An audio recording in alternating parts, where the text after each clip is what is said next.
안녕하십니까? 먼저 하나님의 말씀 마가복음을 보겠습니다.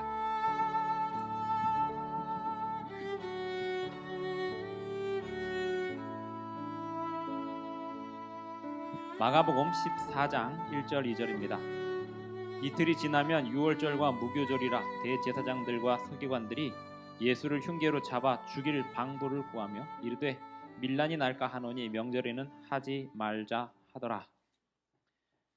예수님을 죽이려는 사람들이 모의를 하고 있었습니다.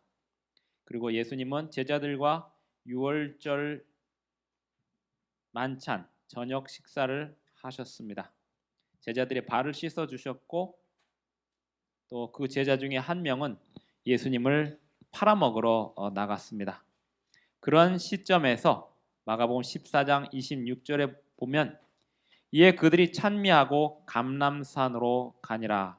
마가복음에 그리고 마태복음에 찬미라는 단어를 찾으면 여기밖에 안 나옵니다.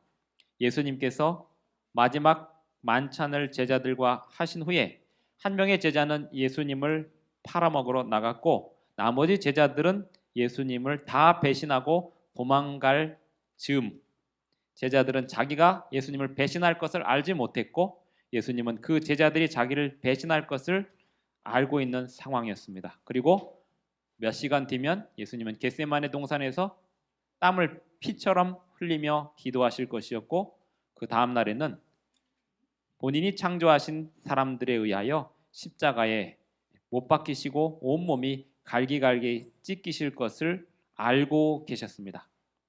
그런데 예수님은 이 모든 것을 알고 계셨지만 또 사람으로 오셨기에 사람이 느끼는 그 고통과 아픔, 배신감, 그 모든 것을 알고 경험하시는 입장이었습니다.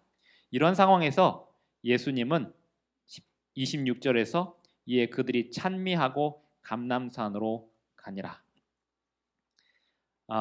사람이 언제쯤 되면 성숙했다라고 말할 수 있을까요? 이제 드디어 이 사람은 철이 들었다라고 말할 수 있을까요? 철이 든 사람은 이렇게 정리할 수 있습니다. 고난 중에 찬미할 수 있는 사람, 고난 중에 말을 경건하게 할 수 있는 사람, 힘들고 어려운 가운데 하나님께 영광 돌리는 찬미를 올릴 수 있는 사람.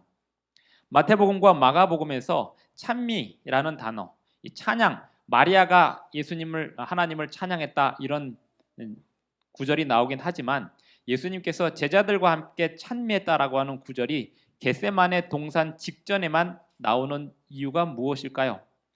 가장 힘들고 어려운 그 밤, 모든 것이 예수님에게 그 고통으로 다가올 그 밤에 예수님은 제자들과 함께 찬미했다는 것입니다. 누군가를 위로하러 갔는데 그 사람이 하나님을 찬미하는 모습에 거꾸로 위로를 받으신 적이 있으십니까? 큰 사고를 당해서 병원에 누워있는 사람이나 감옥에 갇혀서 아파하고 있는 사람이나 고통받고 있는 사람이나 누군가를 사별하여서 잃고 슬퍼하는 사람에게 위로하러 갔는데 그 사람이 그 상황 가운데서도 여전히 하나님을 찬미하고 하나님께 감사를 돌리고 있는 모습에 숙연히 위로를 받고 오신 적이 있으십니까? 그러한 사람을 보면 우리는 철든 사람이라고 이야기할 수 있습니다. 예수님은 그런 가운데 찬미하셨습니다. 예수님은 마지막까지도 제자들을 위하여 염려하셨고 제자들을 위하여 기도하셨습니다. 예수님의 모본을 배운 사도 바울은 사도행전 16장에 보면 빌립보에서 복음을 전하다가 감옥에 갇히게 되었는데 그 감옥에 갇힐 때 얼마나 매를 많이 맞았는지 누워서 잘 수가 없을 지경이었습니다. 그런데 바울과 실라는 그 밤중에 찬미를 시작합니다. 예수님의 제자들이라 함은 고통 가운데서 찬미할 수 있는 사람들입니다. 저는 우리 아이들이 힘들고 어려운 상황 가운데서도 하나님을 찾는 사람이 되었으면 좋겠습니다. 저는 우리 성도님들도 역시 아무리 힘들고 어려운 상황 가운데서도 자신의 배우자를, 자신의 자식을, 자신의 부모를 저주하기보다 하나님께 영광 돌리며 자신의 주변에 있는 사람들에게 친절한 사람 그리고 사랑을 베푸는 사람들이 되었으면 좋겠습니다. 이것은 저의 바람이 아니라 우리 아버지 하나님의 바람이실 것입니다. 시편 116편의 주제를 뭘로 잡으면 좋을까 생각을 하면서 읽다 보니 시편 116편에서 가장 감동적인 구절은 내 평생에 기도하리로다 2절이 되었습니다. 1절을 한번 읽어보겠습니다. 여호와께서 내 음성과 내 간구를 들으심으로 내가 그를 사랑하는도다. 그의 귀를 내게 기울이셨으므로 내가 평생에 기도하리로다. 누군가가 이 힘들고 어려운 삶을 살고 있는데 좀처럼 마음의 문을 열지 않는 상황 가운데서 그 사람이 누군가를 찾아가서 그 사람에게 자신의 마음을 다 털어놓는다면 그 장면 속에서 무엇이 가장 아름다울까요? 어떤 교회 성도님이 있었습니다. 그 교회 성도님이 그 교회 안에서 남편이 교회를 다니지 않는 사람이었고 홀로 신앙을 하는 사람이었는데요.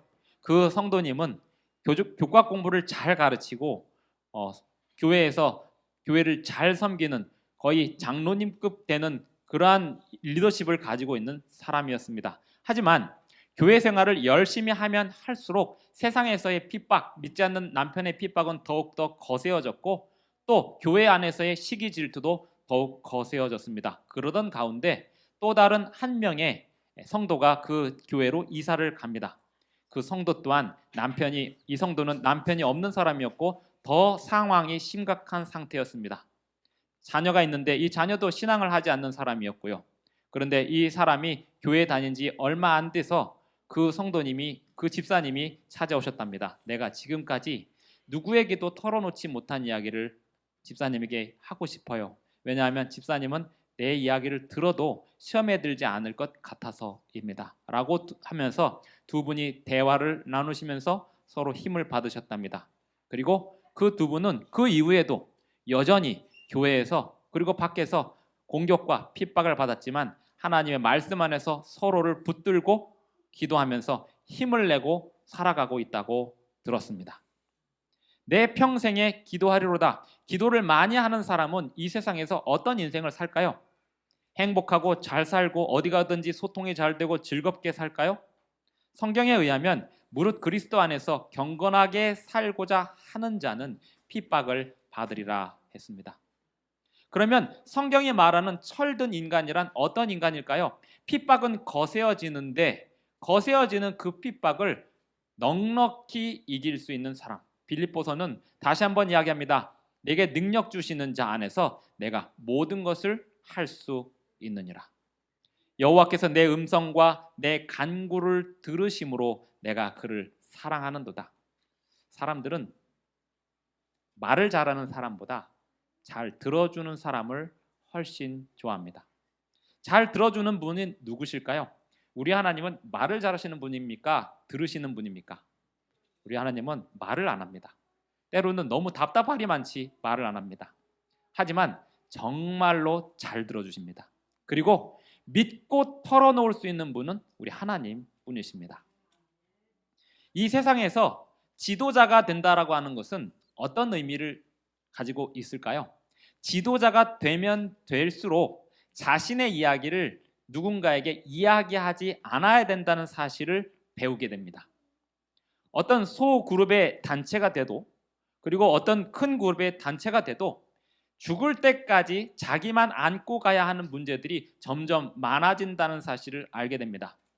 이것을 지도자가 되지 않은 사람들은 알지 못합니다.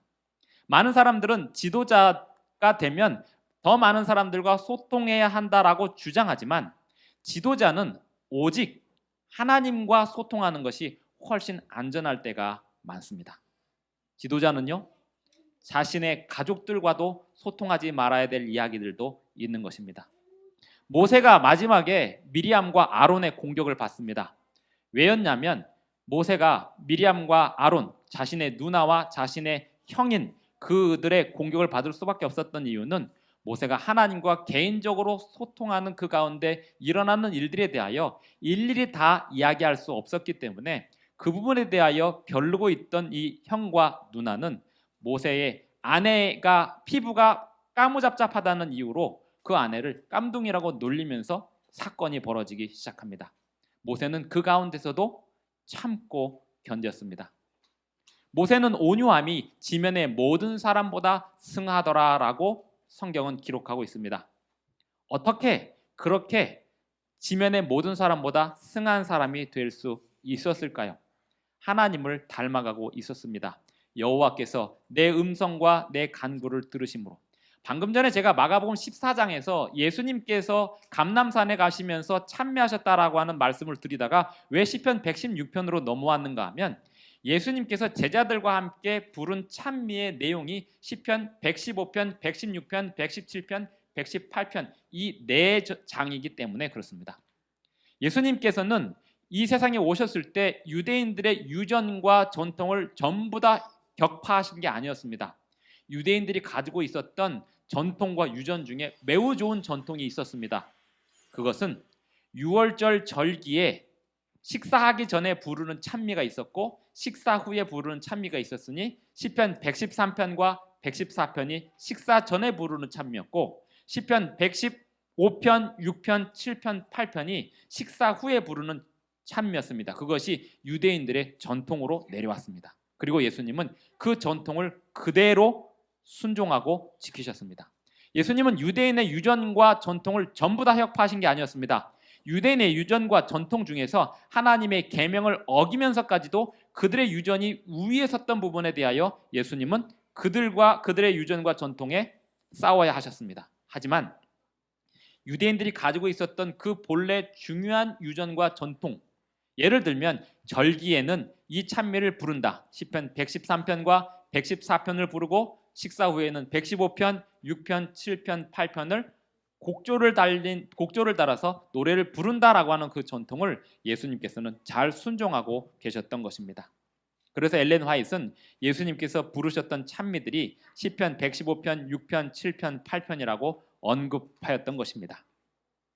유대인의 전통을 잘 따랐습니다. 우리 재림교회 전통은 무엇일까요? 우리 재림교회가 가지고 있는 성경 말씀에 순종하는 전통은 무엇일까요? 우리 재림교회의 전통은 저녁 예배입니다. 저녁마다 모이던 그 사도 시대의 그 교인들의 성도들의 삶의 모습을 다시 재현하는 것이 재림교회의 전통입니다. 그리고 재림교회의 전통이 또 있습니다. 가정 예배입니다. 아침과 저녁에 가족들이 모여서 예배하는 것입니다. 그리고 안식일이 시작되는 금요일 저녁에 모든 성도들이 모여서 회당으로 모여서 교회로 모여서 예배하는 것입니다. 이것이 재림교회가 가지고 있는 가장 아름다운 전통입니다. 이 전통이 언제 살아나게 될까요?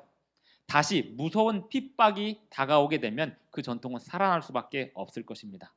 예수님께서 이 세상에 오셨을 때 제자들과 함께 선교하시면서 많은 핍박과 고난과 공격을 받으셨지만 예수님이 개인적으로는 저녁마다 아침마다 새벽마다 홀로 기도하러 가셨고 저녁에도 홀로 기도하러 가셨는데 제자들과 하루 종일 함께 지내는 동안 틈틈이 찬미하셨고 예수님의 제자들을 사도행전에 나오는 그 사도들은 저녁마다 함께 모여서 그들이 찬미하고 기도하였습니다. 그것이 교회였습니다.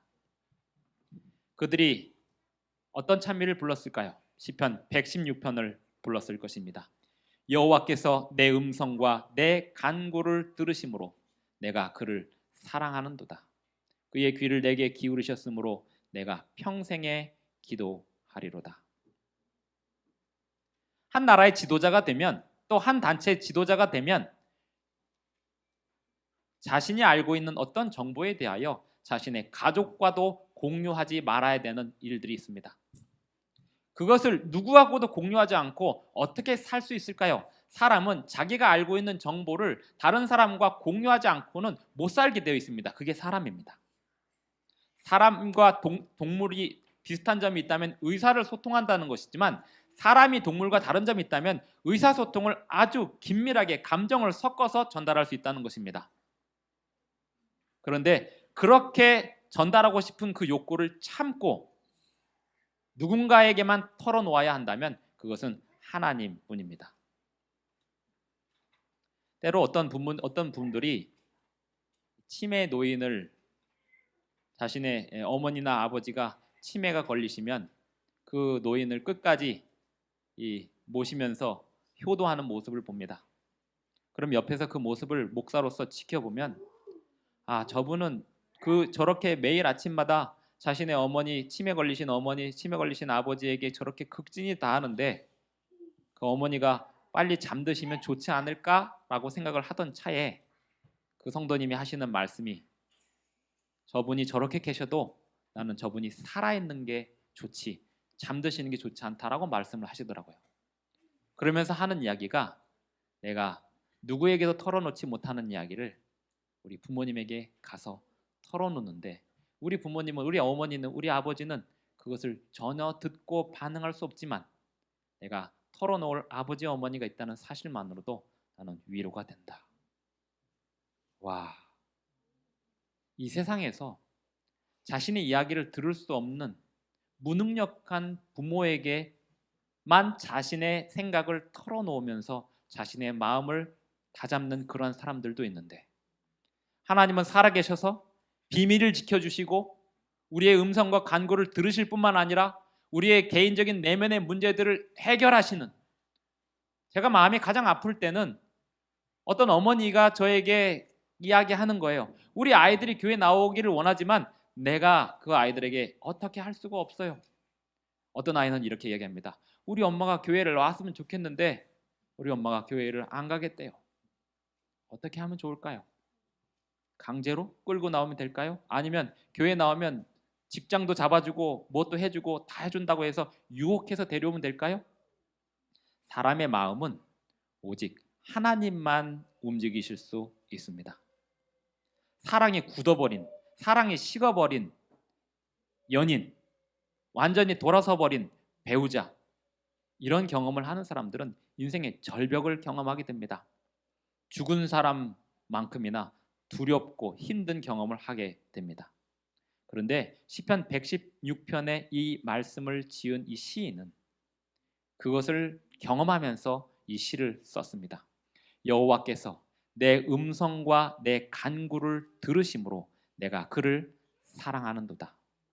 우리가 하나님을 정말로 사랑하면 평생에 기도할 것입니다. 그의 귀를 내게 기울이셨으므로 내가 평생에 기도하리로다.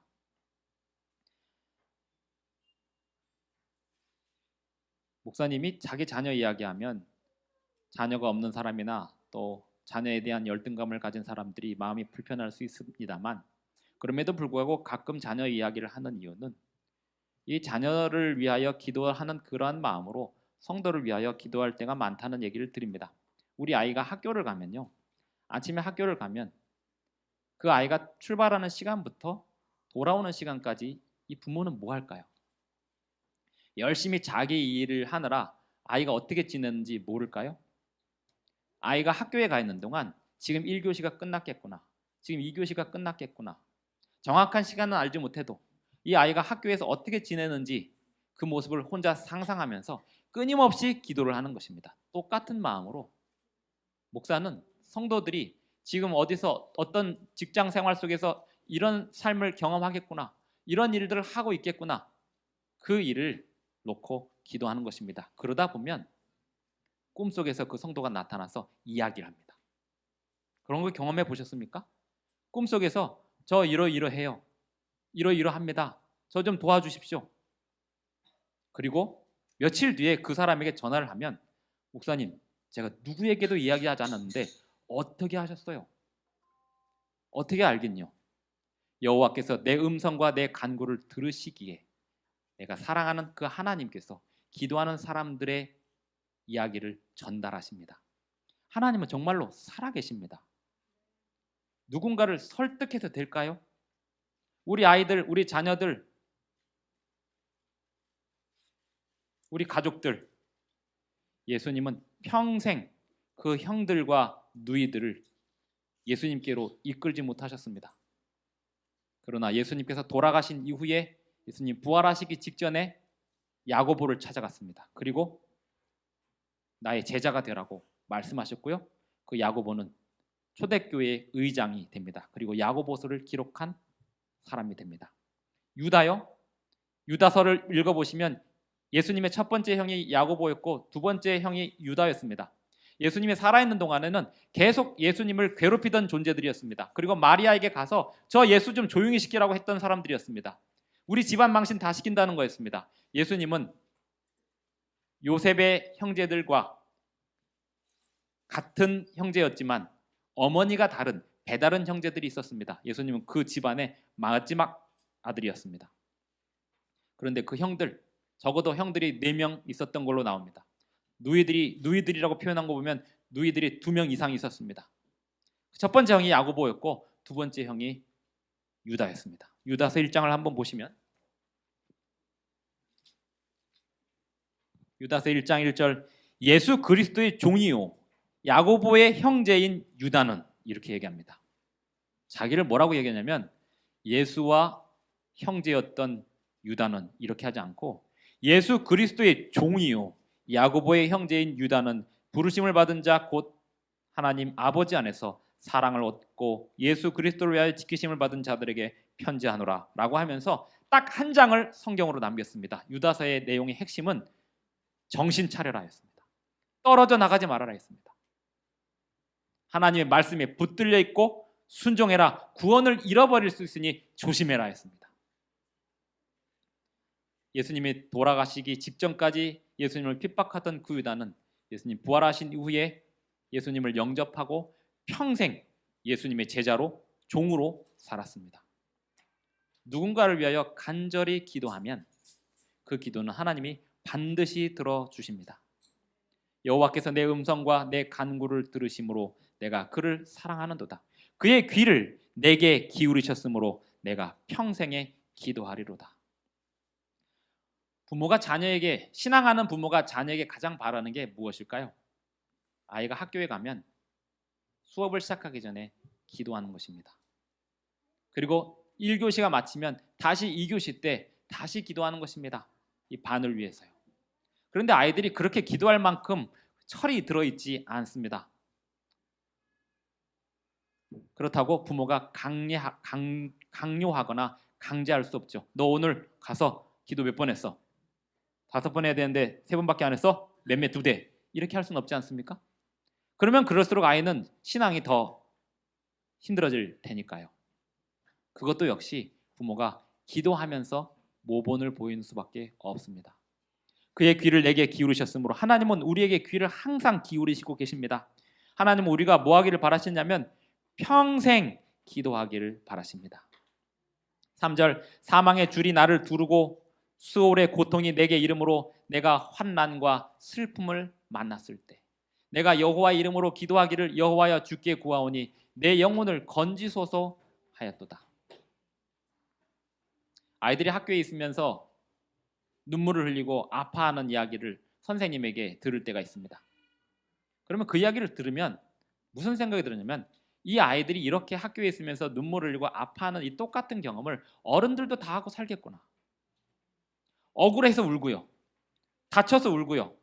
그 선생님이 크게 2번 울었다고 그 얘기를 하더라고요. 그런데 선생님이 그 상황에서 위로해 줬다라고 얘기를 하더라고요. 그리고 그 아이는 그 선생님이 자기에게 위로해 준 그 말을 정확하게 기억하고 있다가 한 달 뒤에 내가 들었던 말 중에 가장 기분 좋았던 말을 선생님이 위로해 준 그 말로 기억하고 있다고 하더라고요. 학부모 상담에서 들은 이야기들입니다. 근데 그 얘기를 들으면 어른들도 다 이렇게 살아가겠구나. 혼자 억울해서 슬퍼 울고 있을 것이고 누군가로부터 그 억울함을 위로받으며 그것을 기억하며 감사해하며 살아가고 있겠구나. 사망의 줄이 나를 두르고 스올의 고통. 시편 116편의 3절에 나온 이 스올이라는 단어는 킹제임스 버전에 헬이라고 번역이 되어 있답니다. 지옥이에요. 이 스올이라는 단어가 킹제임스 버전에서 헬로 번역이 되는 경우도 있고 무덤, 툼으로 번역이 되는 경우도 있는데 우리 개역 개정판 성경에는 여러 가지로 번역을 했다가 개역 한글판 성경에는 개역 개정판 성경에는 양심적으로 이걸 뭘로 번역해도 합당하지 않아서 그냥 스올이라고 해놨습니다. 사실 이 스올을 어떻게 번역하느냐에 따라서 성경에 지옥이 있었다 없었다 해요. 그냥 스올일 뿐인데 근데 이 스올은 그 의미가 뭐냐면 죽음이란 뜻이고 무덤이란 뜻이에요.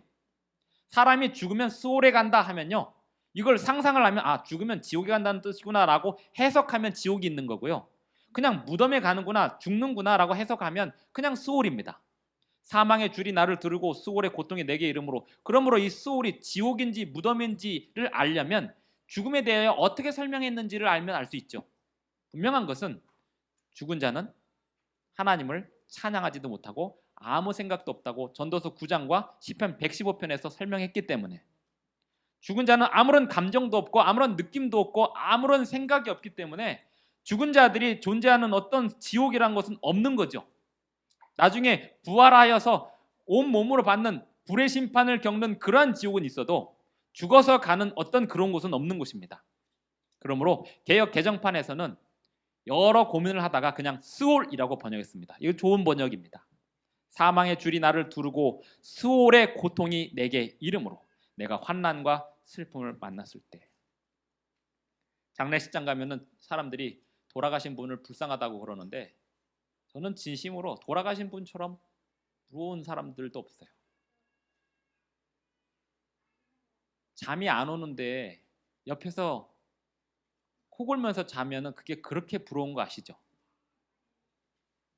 막 몸이 아파갖고 또는 이 어떤 마음의 아픔이 있어서 또는 고통이 있어서 잠을 못 자는데 온 집안이, 아빠도 코 골고 엄마도 코 골고 아들 형한테 코 고는데 나 혼자 잠을 못 자고 있는 그런 상황에서 저 잠든 인간들이 얼마나 부러운지 모르죠.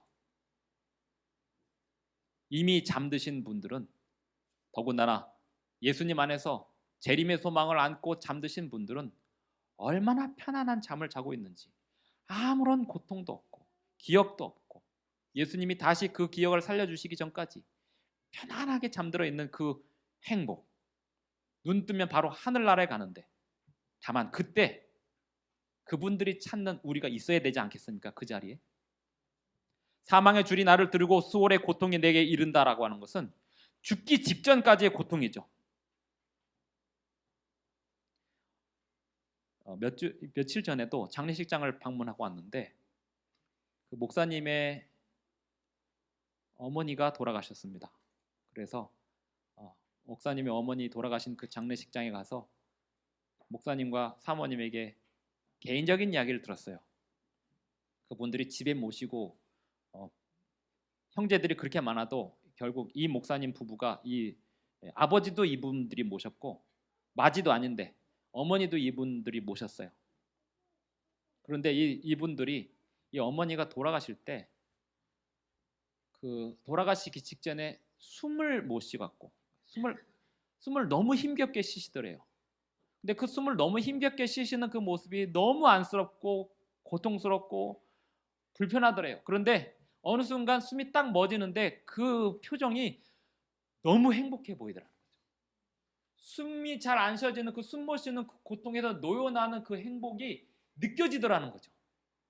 그래서 이 자녀들이, 아들과 며느리가 자신의 어머니가 잠드신 것이 그렇게 행복할 수가 없다고 저한테 털어놓는 이야기를 들었습니다.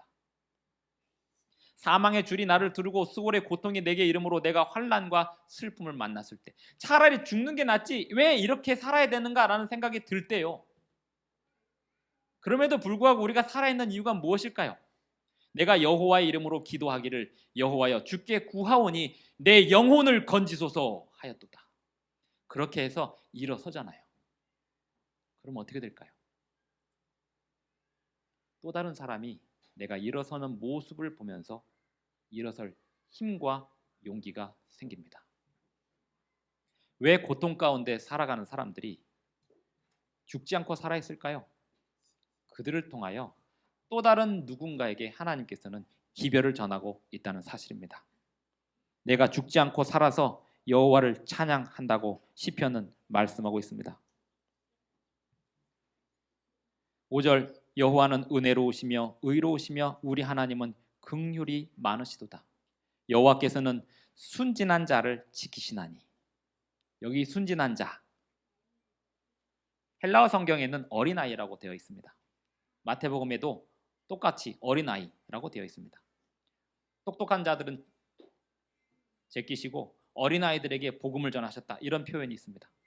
이 순진한 자를 개역 한글판 성경 혹시 지금도 가지고 계시는 분들이 계시다면 그 성경으로 읽으면 어리석은 자라고 되어 있습니다. 하나님께서는 어리석은 자를 지켜주신대요. 여기서 말하는 순진한 자, 어리석은 자들은 어떤 자들이라면 애들이에요. 어린애들. 어린애들은 순진하잖아요. 어리석잖아요. 자기 거 다 내주는지도 모르고 누가 와서 속이면 그냥 속잖아요. 여호와께서는 그 어리석은 자들을 지키신대요. 근데 그 어린아이들이 장점이 뭐냐면 어른이 되면 자기가 힘들고 어려울 때 전문가에게 찾아가거나 또는 상담가에게 찾아갑니다. 그런데 어린아이들은 자기가 힘들고 지금 어려운 상황이 되면 아무나 붙들고 어른에게 나를 좀 도와달라고 이야기할 수 있습니다. 그게 순진한 자의 특징입니다.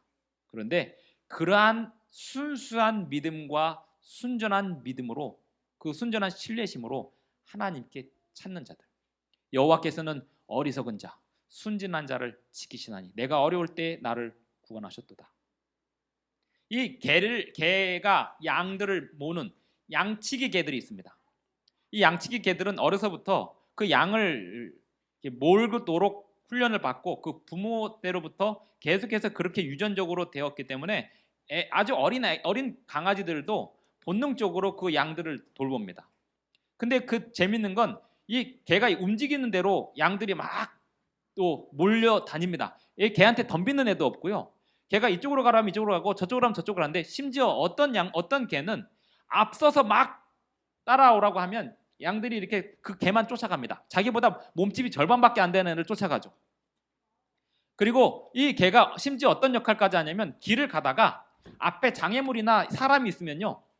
자기가 이렇게 몰고 오는 양들이 있는데 그렇게 사람이 있으면 그 개가 사람에게 가갖고 짖습니다. 좀 비켜달라고요. 그래가지고 이 장면을 촬영하던 어떤 사람이 얘가 왜 짖나 봤더니 자기한테 좀 길을 비켜달라는 걸로 이해를 해서 자기가 이렇게 비켜줬더니 개가 월 이러더니 가갖고 양들을 끌고 가더래요.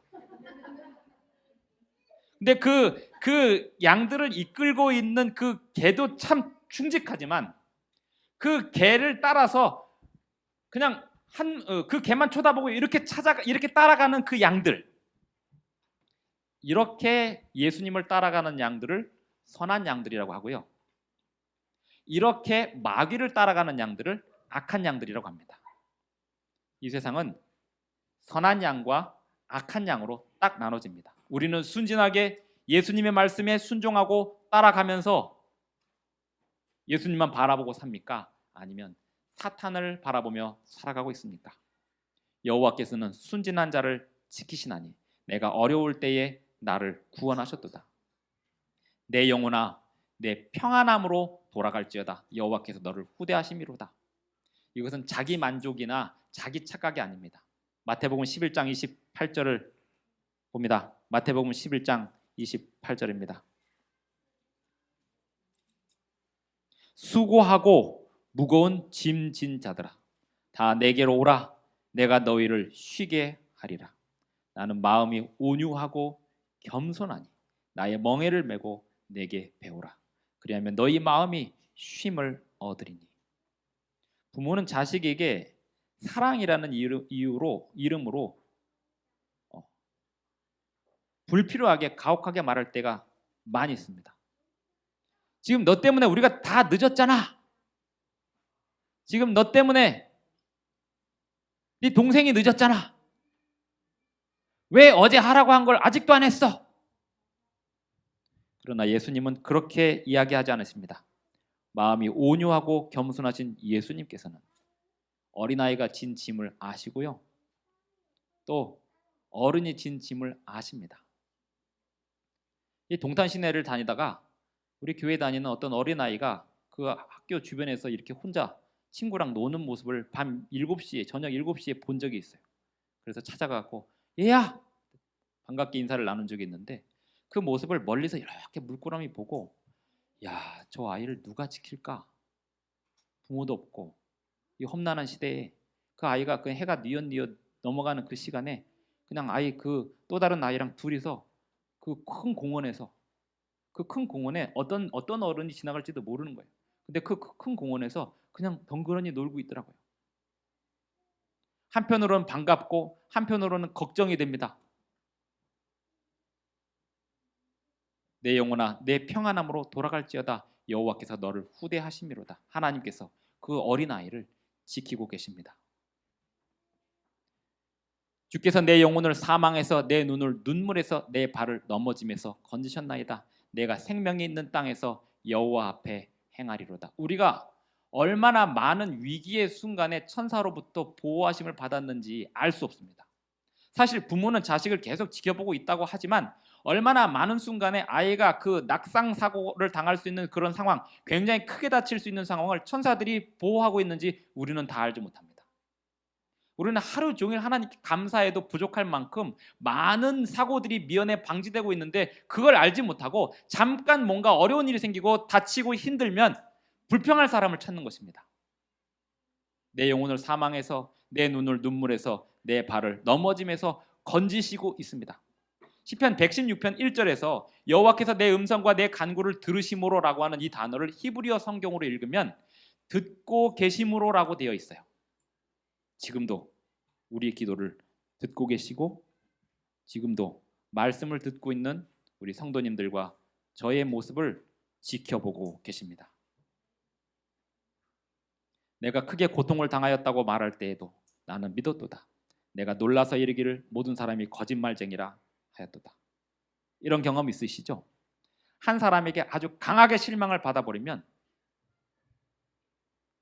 다 싫어지는 거죠. 그래서 내가 놀라서 이르기를 다 거짓말쟁이라고. 예를 들면 이런 거죠. 그냥 남자 하나한테 실현당했을 뿐인데 남자는 다 도둑놈이래요. 그냥 한 사람한테 사기당했을 뿐인데 장사꾼은 다 도둑놈이래요. 그냥 어느 지역 사람 한 사람한테 그냥 그 지역 어느 지역 예를 들어서 뭐 어떤 나라 사람한테 어떤 일본 사람한테 그 사람 하나한테 당했을 뿐인데 일본 사람은 다 나쁜 놈이래요. 이게 인간성이라는 거죠. 내가 놀라서 이르기를 모든 사람이 거짓말쟁이라 하였도다. 그런데요, 이 시편 116편의 시인은 그럴 때라도 내가 크게 고통을 당하였다고 말할 때라도 사람들은 다 거짓말쟁이고 다 나쁜 놈이라고 그런 생각이 들 때라도 나는 뭐 했다? 믿었다. 누구를요? 하나님을요. 현대어 성경으로 읽어보면 9절, 10절, 11절, 12절이 좀 더 실감나게 번역되어 있습니다. 나는 걸어가리라. 여호와 앞에서 생명이 살아 숨쉬는 이 세상에서 나 굳건히 믿음 잃지 않으리라. 야, 이토록 비참하게 되었구나 생각되어도 누구 하나 믿을 리 없구나 생각들어 무서워 떨지라도 그토록 잘해주시니 그토록 아껴주시니 여호와께 무엇으로 다 갚으랴. 12절 내게 주신 모든 은혜를 내가 여호와께 무엇으로 보답할까? 내가 구원의 잔을 들고 여호와 이름을 부르며 여호와의 모든 백성 앞에서 나는 나의 서원을 여호와께 갚으리로다. 이걸 알면 하나님이 어떻게 나를 돌보시고 계시는지를 알면 사람들 앞에서 찬양하고 사람들 앞에서 헌금을 드리고 사람들 앞에서 내 모든 것을 다 드리는 걸 부끄러워하지 않겠다는 거죠. 사람들은 하나님 앞에 헌신을 하면 할수록 공격하게 되어 있습니다. 시기, 질투가 말도 못해요. 교회 안에는 목사님을 싫어하는 사람도 있지만 목사님의 말씀에 잘 순종하는 사람을 싫어하는 사람들도 있습니다. 아까 그 여집사님 두 분의 이야기가 그거예요. 제가 그 목사님이 어떻게 지내시는지 궁금해서 여쭤봤더니 우리 목사님이 정말 이것저것 다 하실 수 있는 분이래요. 그런데 그 목사님을 싫어하는 사람들이 있대요. 근데 그 목사님 싫어하는 사람들이 이 집사님들이 목사님 말씀을 잘 듣는다는 이유로 무섭게 핍박을 한대요. 그럼에도 불구하고 견디고 있대요. 그게 세상이죠. 학교에서는 선생님 말씀 잘 듣는 애는 살아남기가 힘듭니다. 나라에서는요, 나라님 말씀 잘 듣는 애는 또 살아남기가 힘들고요. 나라님에게 원한 있는 사람은 나라님에게 순종한 사람 공격할 거고요.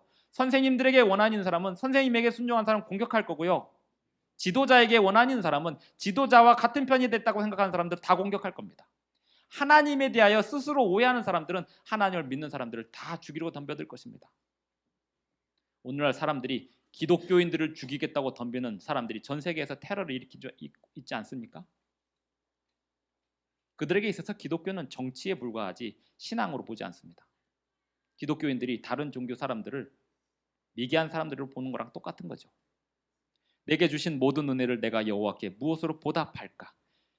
하나님이 내게 주신 은혜를 생각한다면 그럼에도 불구하고 구원의 잔을 들고 여호와 이름을 부른다는 것입니다. 오늘 다음 주 교과에 보시면 폴리캅이라고 하는 순교자가 있는데 1세기에 토요일 교과에 오늘 오후에 읽으실 내용에 그 이야기가 있습니다. 1년에 한 번 하나님 말고 다른 신, 그 로마 신에게 제사라고 했는데 그걸 거절을 합니다.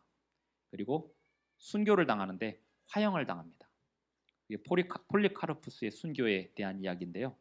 구원의 잔을 들고 여호와 이름을 부른다는 것은 사람들의 공격을 당하더라도 그 잔을 들고 하나님께 영광을 돌린다는 것입니다. 여호와의 모든 백성 앞에서 나는 나의 서원을 여호와께 갚으리로다. 그의 경건한 자들의 죽음은 여호와께서 보시기에 귀중한 것이로다. 개역 한글판 성경에는 성도의 죽는 것을 여호와께서 귀중히 보신다라고 번역을 했습니다. 개역 한글판에서 성도의 죽는 것을 여호와께서 귀중히 보신다라고 하는 구절이 조금 불편했나 봐요. 성도의 죽는 게 왜 귀중히 여겨? 그렇게 생각이 됐는지 조금 더 어렵게 써놨어요. 그의 경건한 자들의 죽음은 여호와께서 보시기에 귀중한 것이로다. 근데 저는 개역 한글판 성경이 조금 더 마음에 들어요. 성도의 죽음을 여호와께서 귀히 보신다. 여호와의 나는 진실로 주의 종이요 주의 여종의 아들 곧 주의 종이라 주께서 나의 결박을 푸셨나이다. 성도들이 죽을 때 어떻게 죽을까요?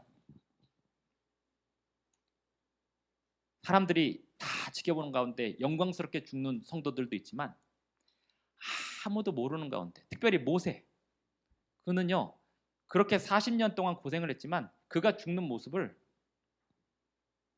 한 명밖에 못 봤어요. 그리고 그가 부활하는 모습도 아무도 못 봤어요. 모세가 하늘나라 간 걸 어떻게 알았냐면 마태복음 17장에서 변화산에서 엘리야와 함께 내려와가지고 그때 알았지, 그때까지만 해도 모세가 하늘나라 갔는지 어디 매장됐는지 무덤이 있는지도 아무도 몰랐어요. 그가 죽는 것을 아무도 몰랐습니다. 죽는 그 장면을 못 봤어요.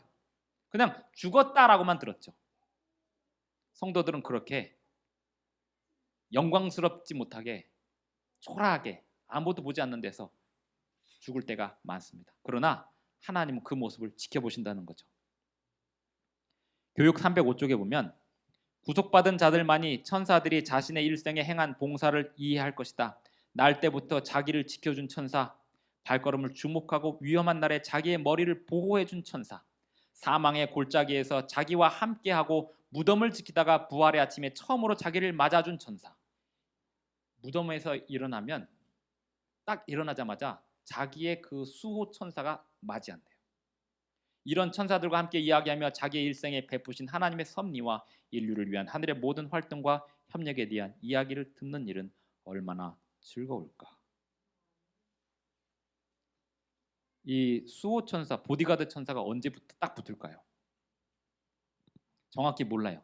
침례받는 순간부터인지 아니면 교회 나오는 순간부터인지 아니면 하나님을 영접하는 순간부터인지 아니면 자기도 모르는 사이에 어느 순간 교회 다니다 보니까 자기가 교인이 되어 있는데도 불구하고 난 교인 아니야 라고 생각하는 그 순간에도 언제부턴가 수호천사가 딱 붙어서 그를 보호하고 있었다는 사실을 나중에 알게 된다는 거예요.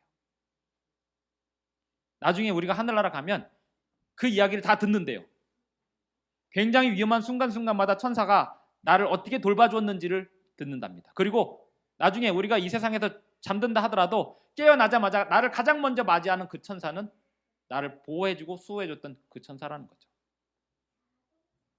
우리 자녀들이 건강하게 살기를 바라고 우리 성도들이 안전하게 살기를 바란다면 하나님을 믿으면 됩니다. 하나님께 기도하면 됩니다. 하나님께서 그 모든 운행을 지켜주시도록. 머리카락을 세시는 하나님께서는 오늘 여기 오시는 성도님들의 자동차 바퀴수도 다 아십니다. 집에서 출발해서 여기까지 자동차가 몇 바퀴를 돌았는지, 엔진이 몇 번 회전했는지 정확하게 다 아십니다.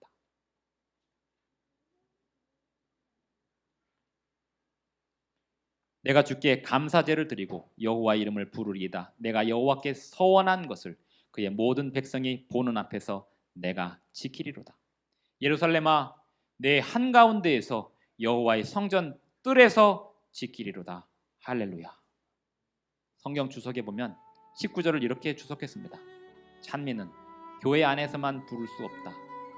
찬미는 마당에서도 불러야 하고 사람들이 지켜보는 가운데서도 불러야 한다. 우리의 일상생활에서 하나님을 높이 찬양하시는 저와 여러분이 되기를 바랍니다. 하늘에 계신 우리 아버지, 아무에게 말을 해도 해결되지 않는 문제를 안고 살아가는 우리 각자 성도들에게 주님께서 복을 내려주셔서 주님께 이야기하고 털어놓을 수 있게 하시고 주님이 주시는 넓은 마음을 얻게 하시며 주님이 주시는 은혜로운 마음을 품게 하여 주시옵소서. 자기 홀로 좌절하고 낭망하는 시간을 보내기보다 주님 앞에 무릎 꿇고 주님께 나아가는 시간이 더욱더 밝고 활기찬 시간임을 날마다 경험할 수 있도록 도와주시옵소서. 이 시간 주님께 예배하기 위하여 모인 모든 성도들에게 주님의 놀라우신 은혜를 베풀어 주시옵소서.